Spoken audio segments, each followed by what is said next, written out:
حضرت عبداللہ بن عمر رضی اللہ عنہ سے روایت ہے کہ رسول اللہ صلی اللہ علیہ وآلہ وسلم سے دریافت کیا گیا کہ لوگوں میں کون سا شخص سب سے بہتر ہے؟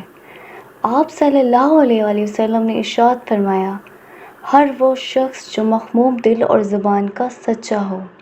صحابہ رضی اللہ عنہ نے عرض کیا، زبان کا سچا تو ہم سمجھتے ہیں، مخموم دل سے کیا مراد ہے؟ ارشاد فرمایا